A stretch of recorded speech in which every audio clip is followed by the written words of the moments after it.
Hello, dear friends. I'm Roland Gunther, homeopath on Vancouver Island in Royston. And today I want to talk a few minutes about healing and healing work.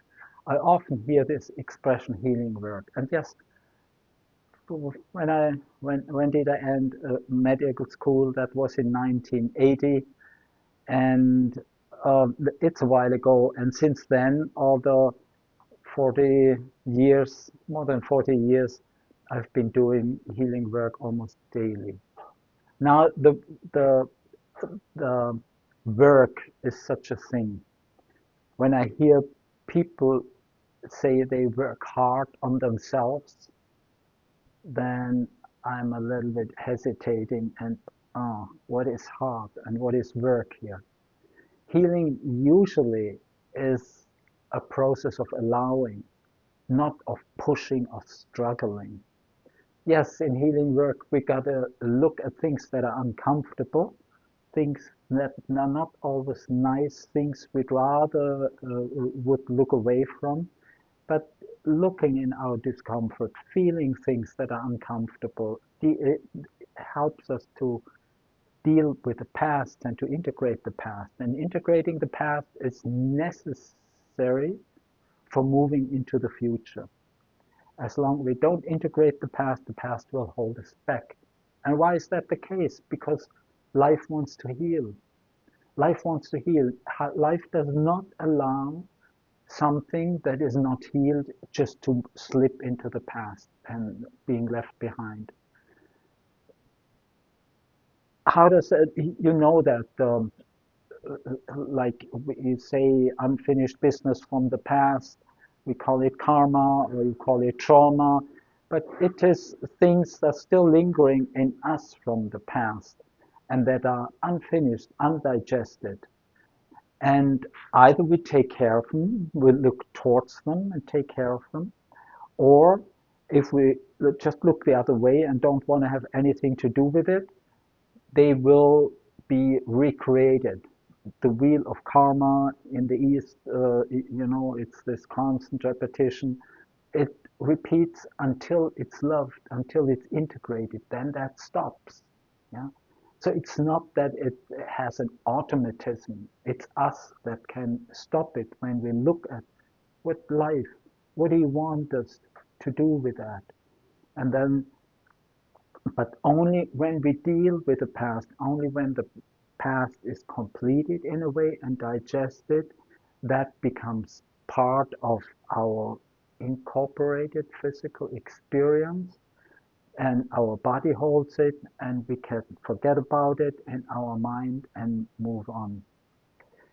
So you see, in that way, often what we think, what's holding us back and what blocks our way, and when we feel stuck, it's not really stuck or blocking us. Yeah, it's just the next step that we need to take care of in order to go where we want to go to. I love sailing, yeah, and as a sailor, there's always two things. One thing, you gotta have a goal, you gotta know your course, which way you're going, but that alone is not enough.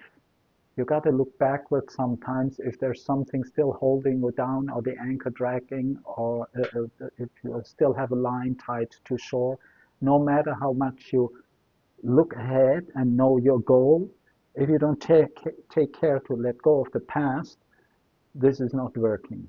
So there's this balance of looking ahead where we want to go and taking care of the past, taking care of what might otherwise hold me back.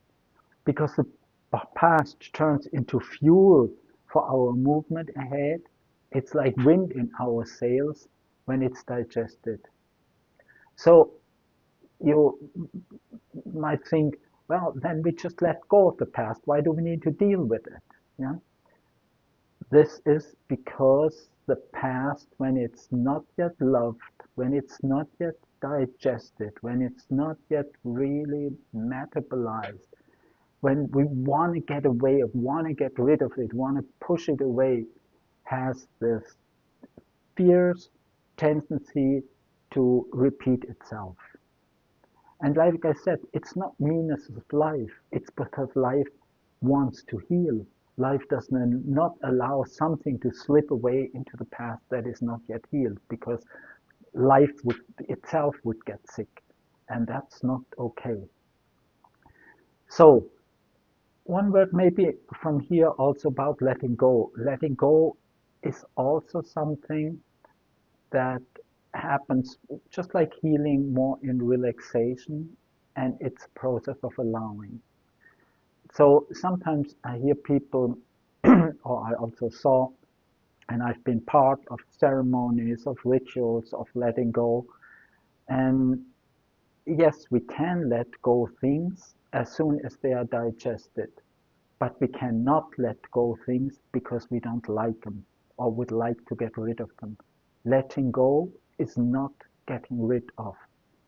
And it doesn't work when the intention behind is, oh, there's something not good, I want to let it go. That's not working. Yeah. Sometimes work in the past is like, metaphorically speaking, it's like vulture work. When the vulture circles, and here the turkey vulture in our area, yeah, they are looking for what is dead, what is not alive anymore. And so we look inside and doing healing work and look what is holding us back, what seems to be holding us back, what is still lying around in our inner landscape, in the landscape of our inner world, but it's not alive anymore. It's from the past, and we still carry it along. So these dead bodies is like the vulture. It's owning to the degree of ingesting, then the digesting, and the letting go. You don't need to have to make any effort for that. It's something that happens by itself. So my suggestion in the end would be, so if you are struggling with healing work and think it's effortful, maybe you pause a moment and just have a look. What am I doing? What do I want to get rid of? What do I want to push away? What do I want to overcome, in the sense of going over something that seems to be in the way? And these things need more time, relaxation, slowing down, and taking care of them in a loving way. Healing work is not really effortful. It's not always comfortable, that's for sure not. Yeah, but it's not effortful. It is a process of allowing. Thank you, and see you again. Bye.